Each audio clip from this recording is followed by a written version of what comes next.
What happens when a formally trained Eastern doctor discovers his mail-order bride from Chicago isn't just a nurse, but secretly practices ancient Apache healing arts, learned from the tribe that raised her after her family was killed?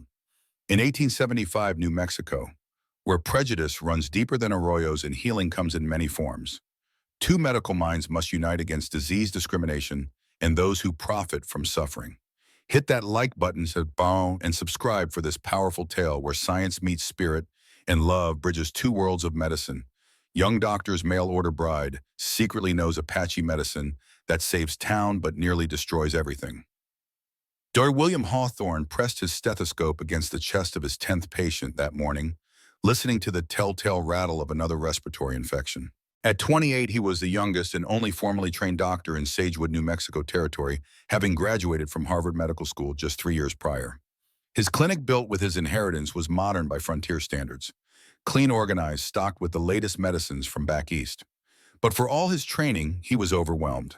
The town had grown rapidly with the silver boom, bringing miners, ranchers, merchants, and their families. Disease spread quickly in the overcrowded conditions. He needed help, specifically someone who understood medicine and could manage the clinic while he made house calls. The advertisement he'd placed was specific. Doctor seeks educated wife with medical knowledge. Must be capable of managing clinic, comfortable with frontier life, and possessed of compassionate disposition. Nursing experience preferred. He'd received 12 responses, but only one stood out. Catherine Mills from Chicago claimed to be 25, educated at a nursing college with experience in city hospitals. Her photograph showed a composed woman with unusual eyes, green with gold flecks, and dark hair pulled back severely. Her letters were intelligent, asking detailed questions about the types of cases he saw, the available medicines, the local climate's effects on health. She'd been oddly specific about certain things. Did he have access to willowbark, desert, sage, prickly pear? He'd assumed she was interested in supplementing traditional medicine with known folk remedies, which showed admirable pragmatism. Now she was arriving, and William stood at the stage depot in his best suit, medical bag at his feet in case of emergencies, even during his personal time. The town council members had gathered, too curious about the doctor's mail-order bride. In a town where his position made him important, his choice of wife was considered community business. "Hope she's not too delicate," Judge Harper commented. "Frontier's no place for Eastern flowers."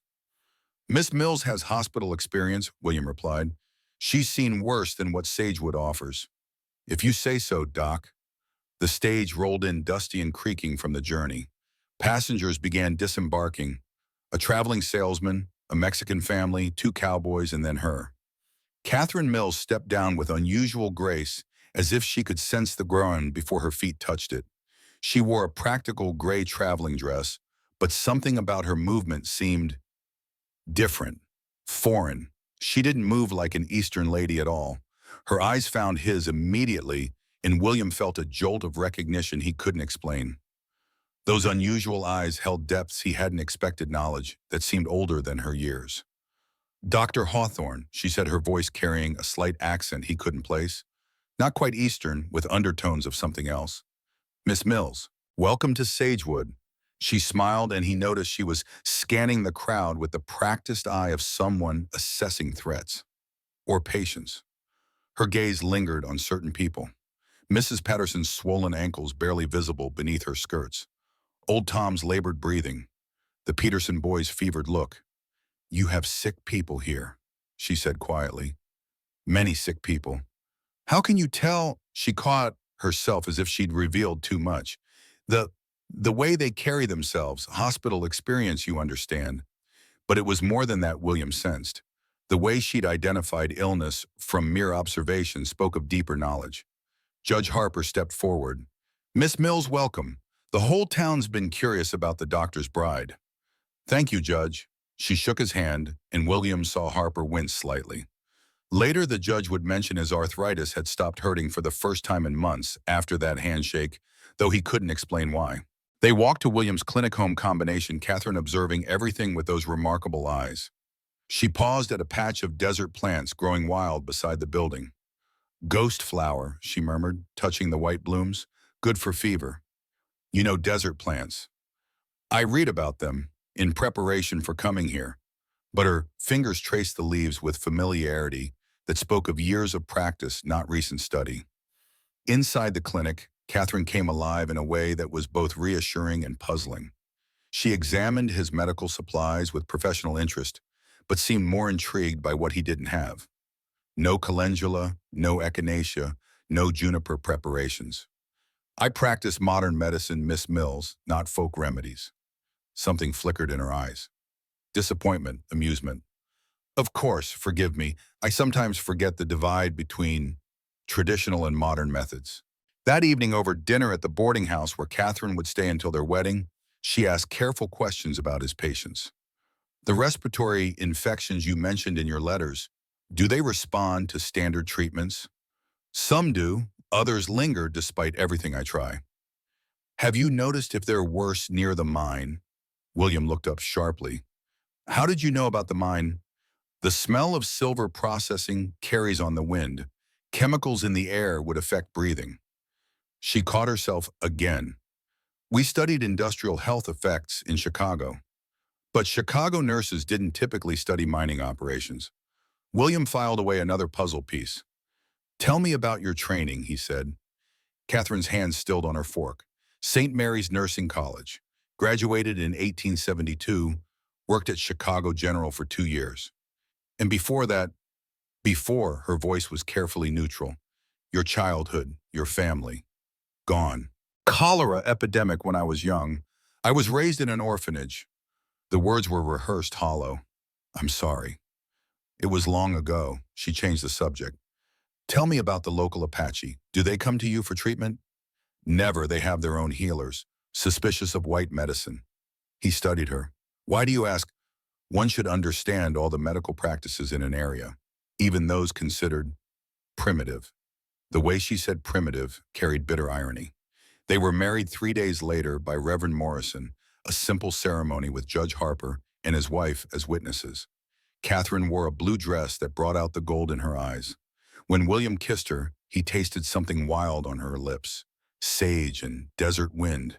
Their wedding night was tentative, two strangers navigating new intimacy.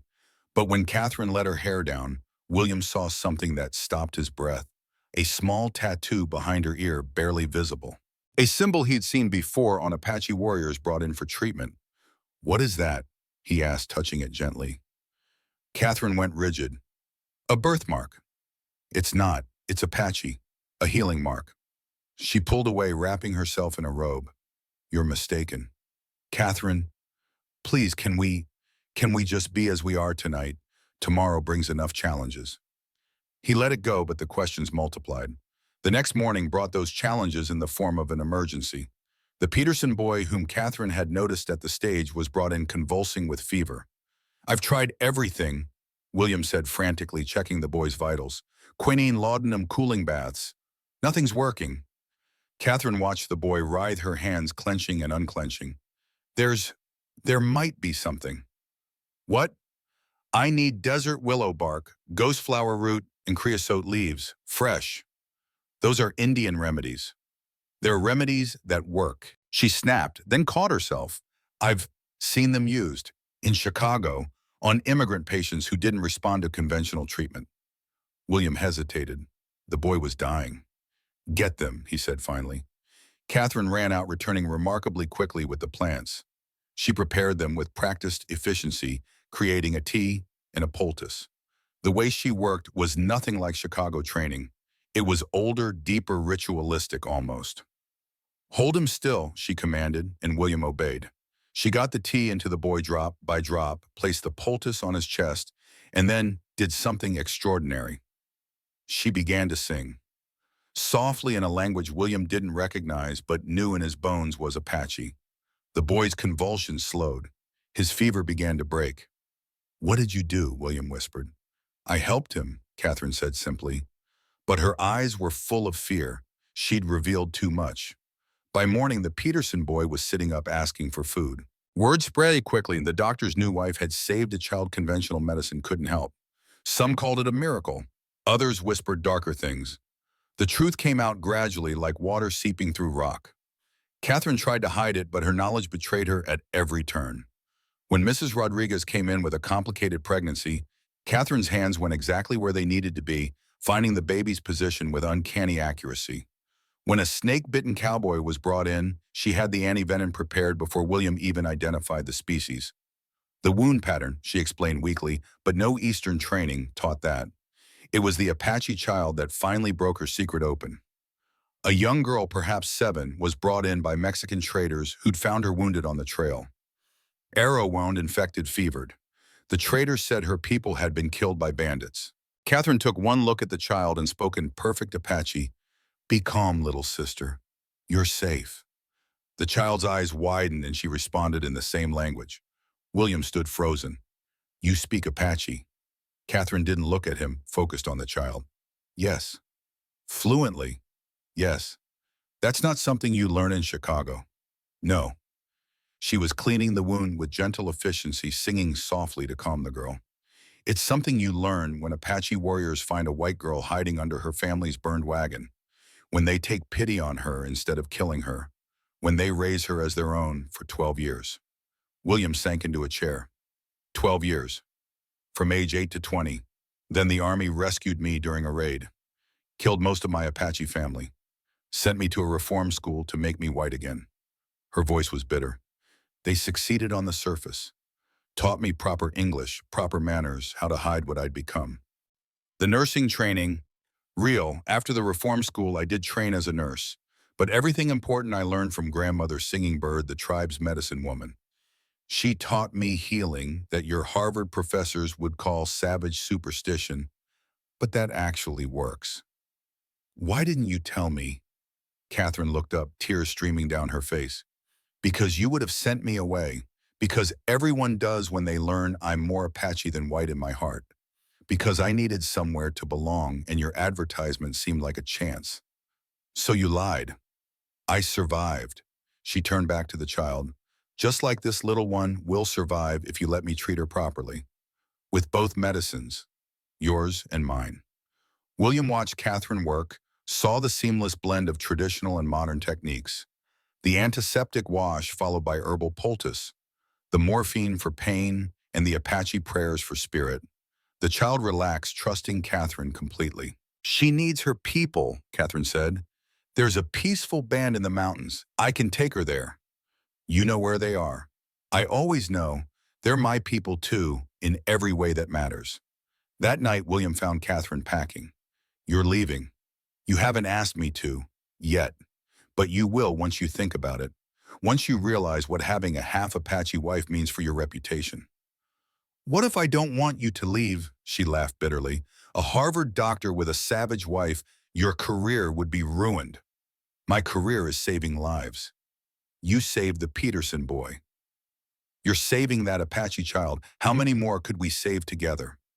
Catherine turned to face him. "You don't understand. It's not just about medicine. I dream in Apache. I think in their ways. When I see illness, I see spirit sickness as much as body sickness. I'm not the proper Eastern lady you advertise for." "No," William agreed. "You're something far more valuable. You're a bridge between worlds." Before Catherine could respond, urgent knocking interrupted them. It was Judge Harper. "Doc, we've got trouble. There's fever spreading at the mine. Already got 6 men down, and it's moving fast." William grabbed his bag. Catherine hesitated, then grabbed hers, a worn Apache medicine bundle she'd hidden in their bedroom. "You can't," William said, understanding. "If they see that, if I don't, people die." She met his eyes. "I'm tired of hiding who I am." At the mine, chaos reigned. Men lay groaning in the bunkhouse, burning with fever. The mine foreman Patterson tried to bar Catherine's entry. "No women in the bunkhouse." "No healers, you mean?" Catherine pushed past him. "This is typhoid. Your water supply is contaminated." "How can you know that?" "Because I've seen it before. Because," she stopped, then lifted her chin, "because my Apache family dealt with it after white settlers poisoned their water source upstream." The silence was deafening. Then Patterson snarled, "Apache, you're Apache." "I'm a healer," Catherine said firmly, "and these men are dying." She went to work, William beside her. They made an extraordinary team. His scientific knowledge and her intuitive understanding creating treatments neither could achieve alone. Catherine identified the contaminated well by smell. had the men moved to ventilated areas and began treatments that combined carbolic acid with desert herbs. But not everyone was grateful. Word spread quickly that the doctor's wife was Apache-raised, and opinions split violently. Some, like the families whose loved ones she'd saved, defended her. Others, led by Patterson and the town's more prejudiced citizens, demanded she leave. "She's a white woman corrupted by savages," Patterson declared at an emergency town meeting, "probably spying for them. How else does she know where the Apache camps are?" "She knows because she helps them just like she helps us," Mrs. Peterson countered, holding her recovered son. "My boy would be dead without her." The debate raged. William stood to speak. "My wife has saved 7 lives since arriving. 7 people who would be dead if she only knew conventional medicine. Yes, she was raised by Apache. That knowledge is a gift, not a curse." "You're bewitched by her," Patterson spat. "She's probably got you under some heathen spell." "The only spell is competence," William shot back. "Something you'd recognize if you weren't blinded by hatred." The meeting ended without resolution, but the damage was done. The town was divided. That night, Catherine found the Apache child gone. "Where is she?" she asked the night nurse. "Patterson's men took her. Said she needed to be with proper authorities, not an Indian sympathizer." Catherine's calm shattered. She grabbed William's rifle. "You can't," William said, but he was already getting his horse. They rode hard to the army outpost where Patterson would have taken the child. They found her in a cage, literally a cage meant for prisoners, terrified and re-injured from rough handling. "Release her," Catherine demanded, but the army sergeant laughed. "On whose authority?" "Mine," William said, stepping forward. "As the territorial medical officer, I'm requisitioning this patient for treatment. She's Apache property." "She's a child," Catherine interrupted, and her voice carried something dangerous. "Release her, or I'll show you exactly what 12 years with Apache warriors taught me." Perhaps it was the way she stood, or the knife that appeared in her hand from nowhere, but the sergeant backed down. They took the child and rode not back to town, but to the mountains. "You know this is goodbye," Catherine said as they climbed higher. "Once I return her to her people, I can't come back. The town won't accept it." "Then we don't go back to town." Catherine stopped her horse. "What? There are other places that need doctors. Places where your knowledge would be valued, not feared. You'd give up your clinic, your standing. I'd give up much more than that." William reached for her hand. "Catherine, I've learned more about healing from you in a month than I learned in 3 years at Harvard. Not just about medicine, but about seeing patients as whole people, not just symptoms." They found the Apache band at sunset. The reunion between the child and her relatives was tearful. The Apache warriors regarded William with suspicion until Catherine spoke for him in their language. An elderly woman, clearly a person of respect, approached Catherine. They embraced, and Catherine broke down crying. "My teacher's sister," she explained to William. She says I've finally found my true path, walking between worlds." They returned to Sagewood 3 days later with a delegation of Apache, including their medicine man, Black Crow Flying. Catherine had convinced both sides that cooperation could save lives. The reaction was immediate and violent. Patterson had gathered a mob. "You brought savages into our town." "I brought healers," William said firmly. "There's typhoid in the water. It'll spread unless we work together. The Apache know water purification methods, we don't. We don't need heathen magic." He was cut off by Mrs. Rodriguez going into labor. It was breach, complicated, dangerous. Catherine and Black Crow Flying worked together, combining techniques while William monitored with his instruments. The Apache medicine man's manipulations, guided by Catherine's anatomical knowledge, and William's surgical skills if needed, turned the baby. A healthy boy was born. In front of the entire town, Apache and white medicine had worked as one. "Still think it's heathen magic?" Catherine asked Patterson. But Patterson wasn't done. That night, he and his supporters set fire to the clinic. William and Catherine barely escaped saving what medical supplies they could. Black Crow Flying and his warriors helped fight the blaze, but the building was lost. "This is my fault," Catherine said, standing in the ashes. "I should have stayed hidden." "No," said an unexpected voice. Judge Harper stepped forward, followed by most of the town. "This is Patterson's fault, and ours for letting fear ultate us. Mrs. Peterson stepped up. We're rebuilding the clinic, bigger, better, with room for both kinds of medicine. The Apache won't be welcome, Patterson started. You're not welcome, Judge Harper interrupted. I'm charging you with arson and attempted murder. The Apache who helped fight the fire are heroes. You're a criminal.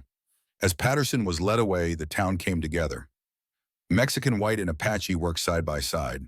The new clinic rose from the ashes with two wings, one for conventional medicine, one for traditional healing.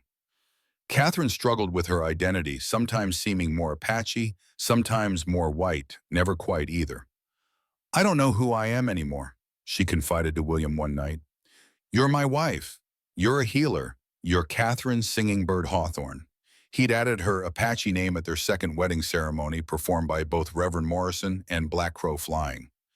That's a lot of names for one person. You're a lot of person for one name. The real test came with the scarlet fever outbreak. It struck the school, affecting white, Mexican, and Apache children alike. Neither medicine alone could stop it. Catherine and William worked tirelessly, creating a treatment that combined antibiotics newly arrived from back east with Apache sweat lodge techniques. Black Crow Flying and his healers worked alongside Eastern-trained nurses Catherine had recruited from Chicago. The death rate was a tenth of what it should have been. You did it, William told Catherine as they collapsed exhausted after the last child recovered. We did it, all of us. The success changed everything. Doctors from across the territory came to study their integrated methods. The government, instead of punishing the Apache cooperation, funded it as an experiment in cultural medical exchange. Catherine became pregnant during this time, and her anxiety grew with her belly. What if our child is rejected by both worlds? Then we'll make our own world, William promised. Their daughter was born during a meteor shower, which Black Crow Flying said marked her as a bridge between sky and earth. They named her Hope Rising Dawn Hawthorne. Patterson, released from jail, made one last attempt at destroying their peace. He brought in a government inspector claiming Catherine was practicing medicine without a license. The inspector, Dr. Elmsworth from Washington, was prepared to shut them down until he saw Catherine perform an emergency amputation. Her technique was flawless, but she sang Apache prayers throughout. Where did you train, he demanded. In Chicago hospitals and Apache wiki-ups. In Eastern laboratories and desert healing grounds. I trained wherever healing was happening. That's not an answer. It's the only answer I have. Dr. Elmsworth observed for a week, watching Catherine and William work. He saw them save a Mexican vaquero from gangrene using maggot therapy, Apache technique, and carbolic acid conventional method. He watched them treat a white woman's hysteria with talk therapy and sage smudging. He observed them teaching both methods to students of all backgrounds. His report was revolutionary. The Hawthorne Clinic represents the future of American medicine, inclusive, adaptive, and remarkably effective. Mrs. Hawthorne should not only be licensed, but should teach her integrated methods at medical colleges. Catherine did receive her license, becoming the first person officially recognized for practicing both Western and Native American medicine. Years passed. The clinic grew into a hospital. Hope Rising Dawn grew up trilingual, as comfortable in Apache wiki-ups as in Eastern parlors. She eventually attended Harvard Medical School, then returned to further her parents' work. Catherine and William aged together, their love deepening with each shared patient, each life saved.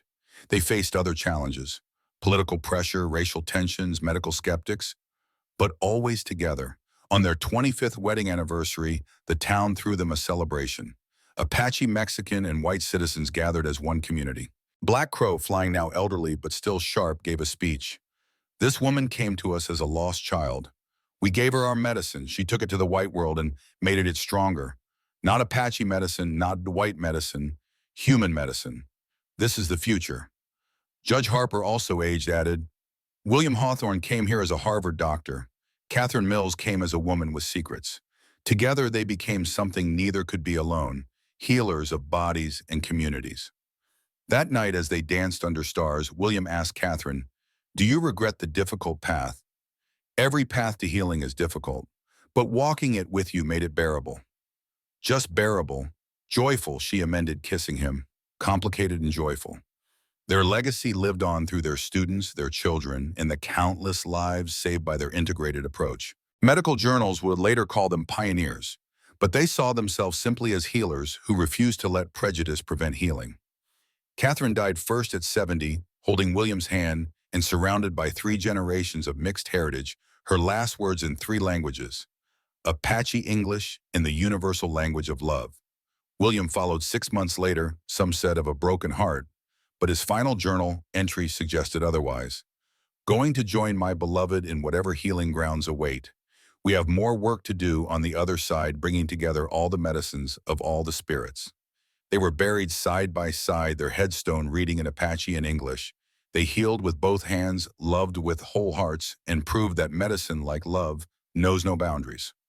The hospital they founded still stands now, called the Hawthorne Institute for Integrated Medicine. In the lobby, a portrait shows them as they were: William in his Harvard diploma, Catherine in her Apache medicine bundle, hands joined facing a future they created together.